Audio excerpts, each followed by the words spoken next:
Ayan, magandang hapon po sa lahat. Ayan, magbabalik tayo rito sa ating libangan guys. Ayan, pagbablog ng mga koleksyon natin mga coins kung magkano ang kanilang mga halaga sa ating mga online selling. Ayan, magandang hapon po sa inyong lahat. Ayan, mayroon na naman tayong pag-uusapang barya guys. Ayan, magandang hapon po sa lahat. Ang pag-usapan natin barya guys, ito po ay pera po ng United States of America. Ayan, copy coins.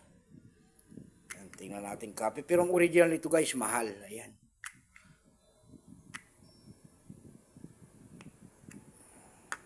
Ayan. Ang kintab niyan guys. Ayan. Tinanggal ko sa lagayan kasi nga baka sabihin nyo. Ayan.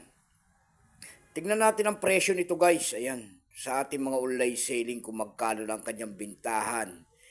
Ayan, pero bago yan tayo magpapasalamat muna sa lahat na masugid na tagapagsubaybay dito sa ating munting channel guys, lalo ng aking mga subscriber. Magandang hapon po sa inyong lahat.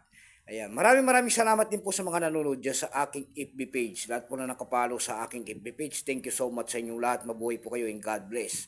At magandang hapon din po.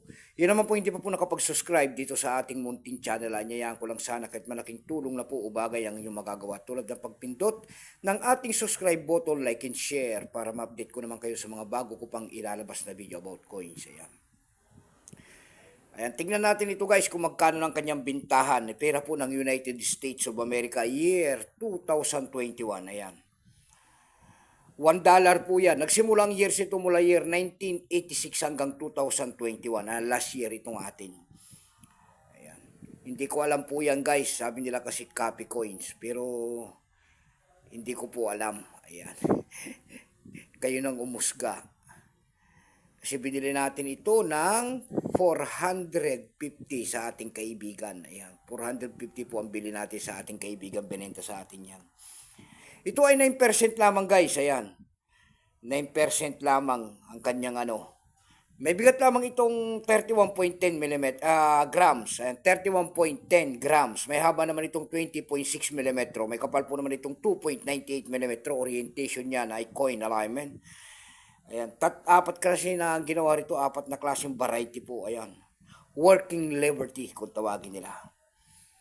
Matataas ang presyo nito guys. Dako tayo dun sa eb.com ang presyo nito. Ayan, dun sa eb.com guys. Kasi nga silver guys. Ayan, silver po. Kung ano materialis ang ginamit sa barya na yan po ay silver.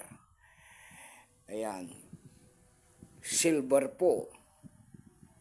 Ayan, kaya dako tayo sa kanyang presyo doon sa ating eb.com. Ayan, sa eb.com guys, mayroon tayo nakita nagbebenta nito ng $37.99. Ganyan siya katindi. Ayan.